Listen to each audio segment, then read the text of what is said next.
From the Russo-Japanese War to the Battle of the Pacific, Western powers learned a harsh lesson. The Imperial Japanese Navy was not to be trifled with.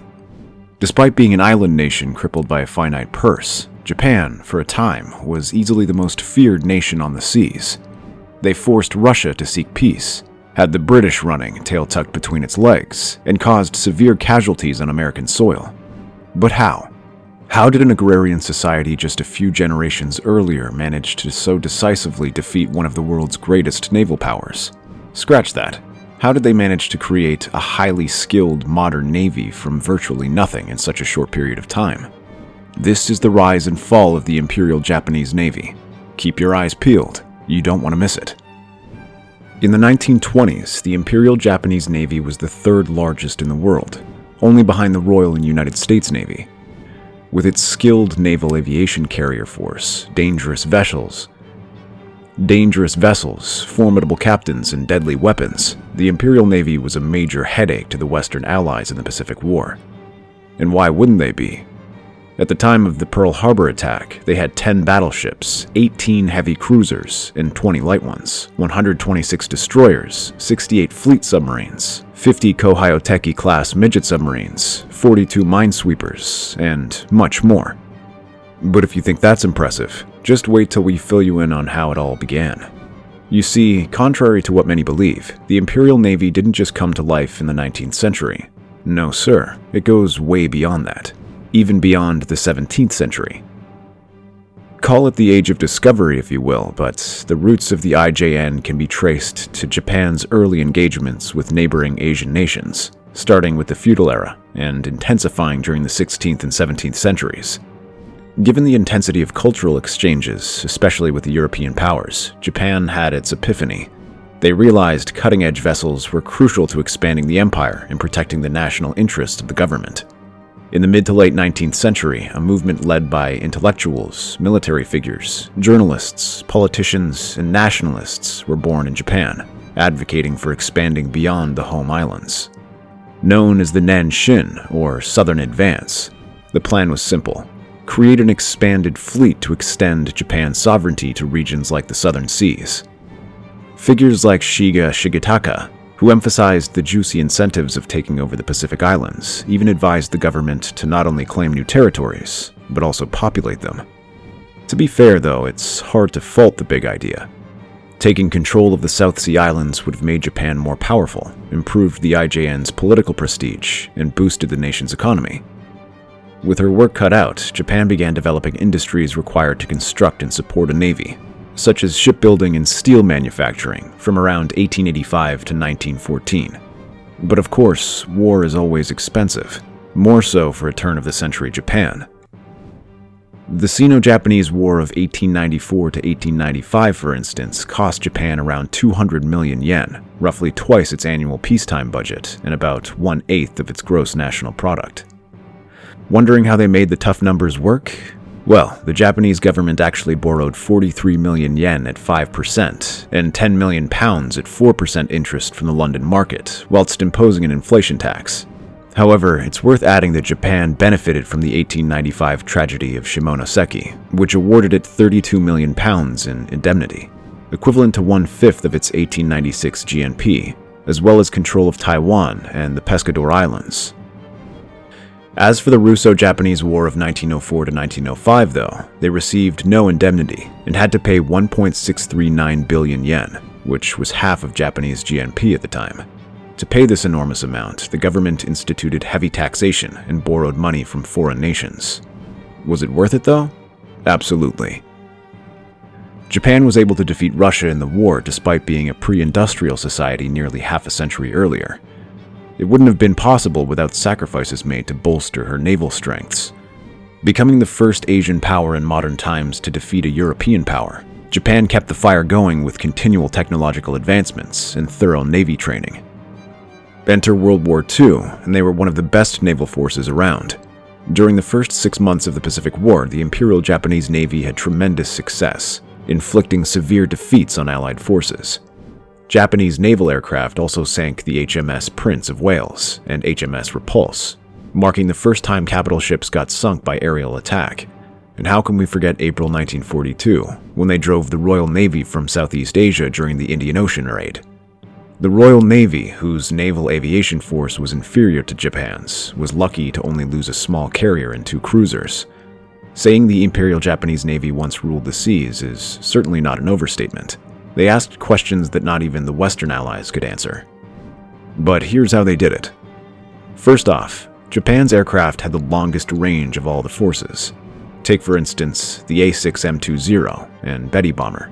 Sure, both aircraft sacrificed having robust armor protection for self-sealing fuel tanks, but with twice the range of their counterparts, we'd say it's a pretty fair trade, assuming they didn't get hit and explode in flames though. Secondly, Japan's torpedo specialists made a significant advancement by improving the top 21-inch naval torpedo of the time. The new 24-inch Long Lance was faster and had a range more than 5 times of the unreliable American naval torpedo.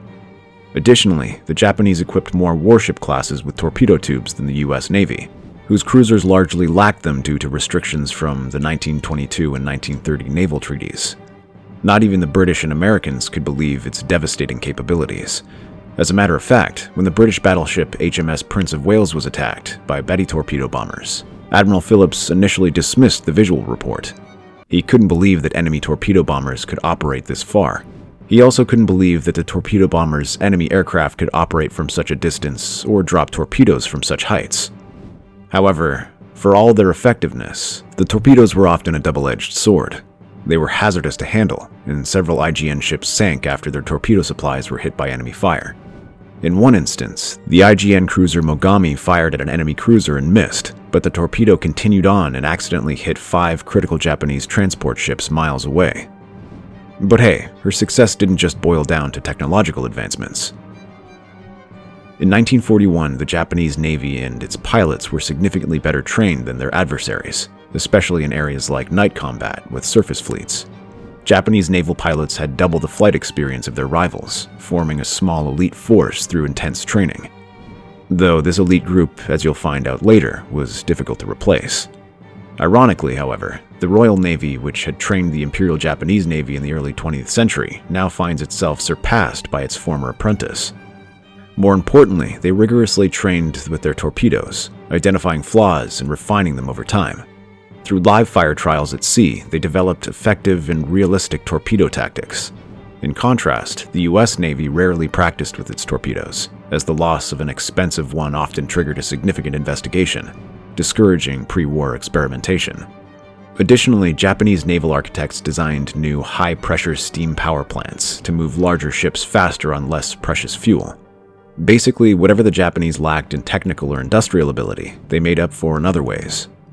For instance, Japan lacked the ability to develop search or gunnery radars for its ships, so it relied on sailors with exceptional eyesight and night vision, training them as lookouts and spotters on warships and scout planes. They also created some of the world's best optical devices, including top-tier marine night vision equipment. Remember when we said the Japanese rigorously trained with their torpedoes to identify flaws and refine them over time? Similarly, the Imperial Japanese Navy practiced group tactics by sending its ships to sea in ever-changing formations. These exercises were designed to push the limits of ships and weapons, identifying and correcting faults while providing officers and sailors with valuable ship handling and command experience. You see, despite lacking the wealth and modern technology of its adversaries, the Imperial Navy developed a standoff strategy, aiming to engage enemy surface units at night while avoiding detection of their own positions. As late as 1939, the Japanese Navy firmly believed in the superiority of gunpowder, assuming that decisive battles would primarily rely on the heavy artillery of battleships supported by light cruisers, destroyers, and air attacks from carriers. The Navy had been equipped and trained with this strategy in mind. Japanese naval policy had also long considered a strength equivalent to 70% of the total strength of the United States Navy as a prerequisite for victory over the United States, on the assumption that 30% of the main US fleet would be destroyed before reaching Far Eastern waters. That was the exact reason why the Japanese government broke difficult barriers to increase the Imperial Navy's auxiliary strength while being constrained by the Washington Naval Treaty of 1922, which limited its battle strength to 60% of that of the US by 1934. Japan announced its intention to withdraw from this treaty effective 1936. In any case, all of the aforementioned points worked wonders for the Imperial Japanese Navy.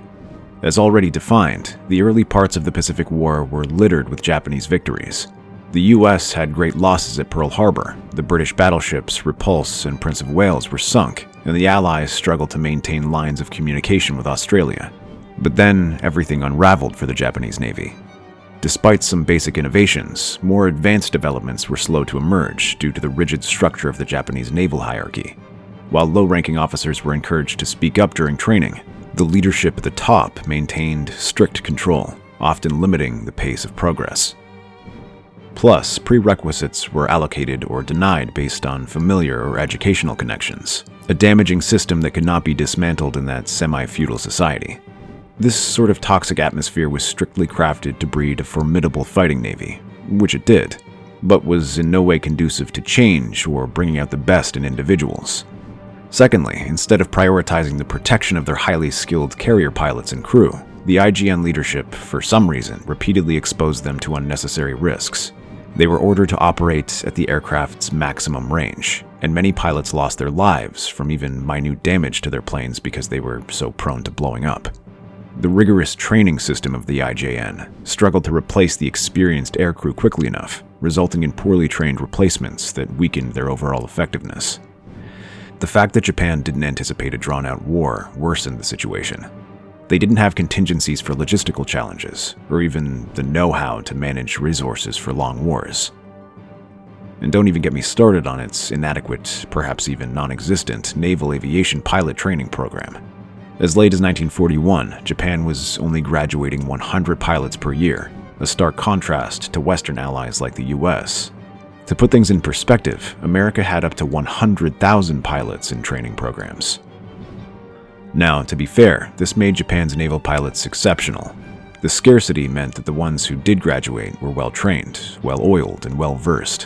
In 1941, they were easily one of the best in the world. However, 3 years later, only a few of the best survived. The US Navy kill ratio against Imperial Japanese Navy pilots exceeded 20-1. In fairness, Germany faced a similar problem, as Allied kill ratios versus the Luftwaffe were 8-1. Yet many of its veterans actually survived the war. Puzzled? It all boiled down to the fine margins. As simple as this sounds, German veteran pilots had better survival than Japanese because they weren't drowning when their carriers were sunk. Throughout the war, Japan lacked an organized system for rescuing downed pilots. They would pick one up if they stumbled on him, but there was no formal rescue plan. As a result, many Japanese pilots chose to not carry parachutes or survival gear because facing a slow death in the vast Pacific was a grim prospect. Additionally, Japan had minimal capability for refueling and resupplying its fleet while at sea, operating mainly as a port-based navy. Basically, their ships would sortie for a mission and then return to port. In contrast, the US 3rd and 5th Fleets in 1944 stayed at seas for 11 months, with such extensive supply lines that it was said one could practically walk from San Francisco to the fleet across the decks of the supply ships. Finally, I can't help but think the IJN collapsed because Japan forgot they were an island empire. Despite Japan's massive advancements, the US was still the most powerful industrial nation in the world, yet they believed they could beat the USA as they did with the Russian Empire back at Tsushima, a swift and huge victory at sea, forcing the enemy to seek a peace favorable to their conditions. It was a costly mistake. The US was a completely different beast and would never have left the Pacific just because its main base was bombed or its battleships damaged. They didn't have a well-structured anti-submarine warfare strategy to defend their empire merchant fleet. Such negligence was evident in the Battle of Midway, where the Japanese believed they could surprise the US fleet. With more advanced intelligence, the US was able to break Japan's naval code, allowing them to anticipate, set a proper ambush, and prepare contingencies ahead of the attack. As you'd expect, the battle resulted in a significant loss for Japan.